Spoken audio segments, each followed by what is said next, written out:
გამარჯობა ეთერშია პირველები 11-ზე ახალ ამბებს გუგა არჩვაძე გაგაცნო.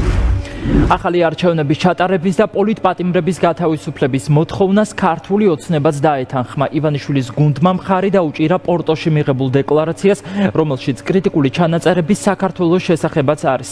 გუშინ ქართული ოცნების დელეგაციის წევრები ტრიბუნას ჩვენი ქვეყნის მეგობრების სალანძღავად იყენებდნენ და ამტკიცებდნენ, რომ რეზოლუციაში ფაქტები დამახინჯებული იყო.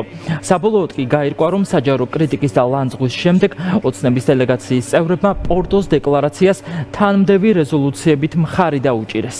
რუსუდან დუმბაძე გვიერთდება ამ თემით. იმ განცხადებების ფონზე, რომელსაც ეუთოს საპარლამენტო ასამბლეის ხდომაზე ქართული ოცნების დეპუტატები აკეთებდნენ, მართლაც გასაკვირია, რომ პორტოს დეკლარაციას და რეზოლუციას საქართველოს შესახებ ჰქონდა ქართული ოცნების მხარდაჭერა. რა შეიძლება იყოს ამის მიზეზი? ოპოზიციაში ამბობენ, რომ ქართული ოცნება იძულებული გახდა, რომ ყოფილიყო მხარდამჭერი რეზოლუციისა.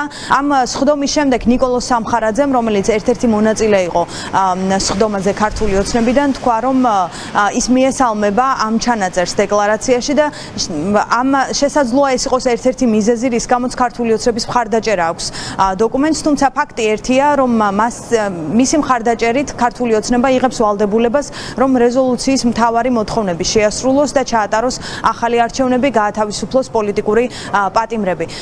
რეზოლუციის მხარდაჭერა ნიშნავს იმას, რომ ისინი იძულებული გახდნენ, იმიტომ რომ იქ ბევრი ისეთი პუნქტი იყო, რაც რეალობას სიმართლეს ასახავდა ქვეყანაში მიმდინარე პროცესებთან დაკავშირებით.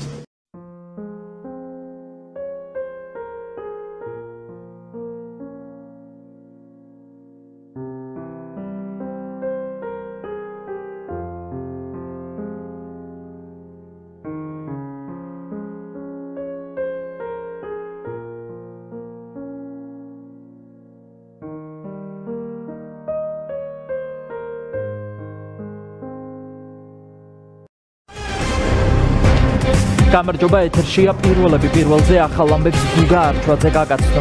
ამ კენჭისყრის შესახებ არსებობს ვიდეო მასალა, სადაც ჩანს, რომ წინააღმდეგობა დეკლარაციის მიღების პროცესში არავის გაუწევია დარბაზში მყოფთაგან და სრული თანხმობით არის მიღებული დეკლარაცია, სადაც საქართველოს ეუთოს საპარლამენტო ასამბლეა მოუწოდებს ახალი არჩევნების ჩატარებისკენ და პატიმრების გათავისუფლებისკენ. თუმცა ერთი საინტერესო დაკვირვება აქ ის არის, რომ ამ ვიდეო მასალაში, რომელიც არსებობს, რომელიც ასახავს მთელს ხდომას და მათ შორის კენჭისყრის პროცესსაც, არ ჩანან ქართული ოცნების წარმომადგენლები, სავარაუდოდ ნიკოლოზ სამხარაძე, ლევან მახაშვილი, მაია ბითაძე არ დასწრებიან კენჭისყრის პროცესს და მათ მხარი არ დაუჭირეს დეკლარაციას და არც იმ რეზოლუციას, სადაც საქართველოსზეა საუბარი და სადაც მათაც შეიტანეს შესწორება.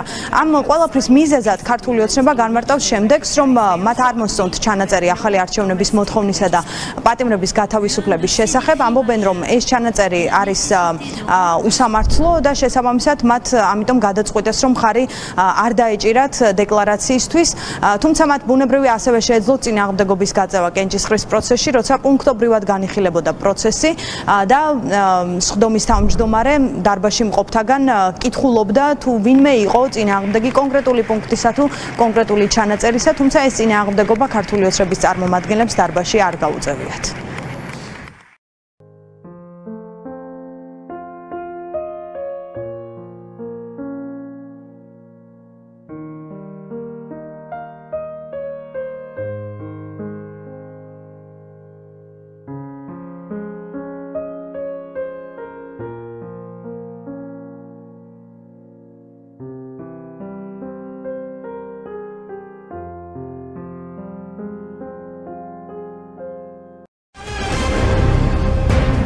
საღამო მშვიდობისა საქართველოს დროით ზუსტად 8 საათი ეს არის პირველების ცენტრალური გამოშვება ლუდუმაშვილთან და ეკო მაღრაძესთან ერთად. პირველების გუნდი მთელი დღის განმავლობაში მუშაობდა, რომ დღეს თქვენ ნახოთ. დიახ, პირველების ხელშია ბოლო დროის ერთ-ერთი ყველაზე რეზონანსული საქმის მასალები, ის ვიდეო მტკიცებულებები, რომელიც დღეს საქალაქო სასამართლოში გამოიკვლიეს. რეპორტაჟში ჩვენი მაყურებელი ნახავს იმ ჩანაწერებს, რომელიც ბრალდების მხარემ თავად ჩადო ამ საქმეში ბრალის დამადასტურებლად, თუმცა ამ ჩანაწერები დასტურდა მხოლოდ ის, რომ ძალოვანი უწყების წარმომადგენლები მშვიდობიან საპროტესტო აქციაზე დაპირისპირებას პროვოცირებდნენ, აგინებდნენ და მკვლელობით ემუქრებდნენ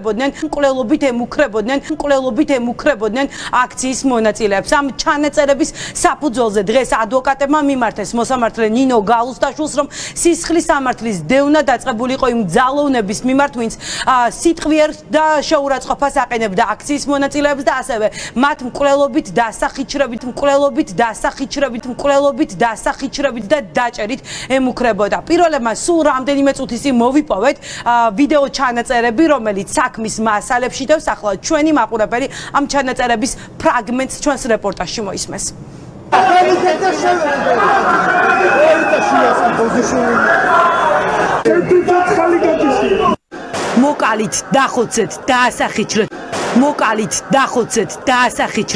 მოკალით დახოცეთ დაასახიჩრეთ პოლიციელების მუქარი შემცველია სიტყვები დღეს იმ ვიდეო მასალაში ისმოდა, რომელიც ბრალდების მხარემ საქმის მასალებში ჩადო.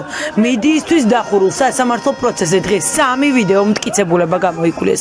სხდომათა დარბაშივე დაადგინდა, რომ პროკურატურამ სინდისის პატიმრების საქმეში ჩადო მასალა, რომელიც ადასტურებს, რომ ძალოვნები მომიტინგეებს მკვლელობით ემუქრებოდნენ.